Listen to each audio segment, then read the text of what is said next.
Oyster mushroom.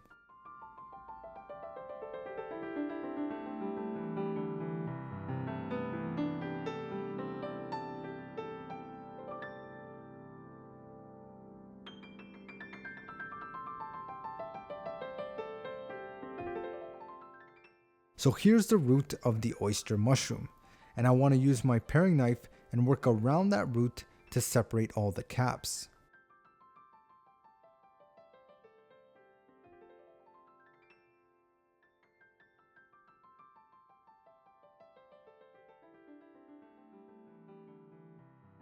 And no need to throw this away, you can throw it in a vegetable stock instead.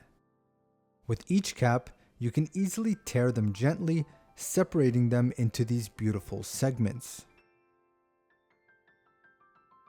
And you can make these segments small or large depending on how much you tear off.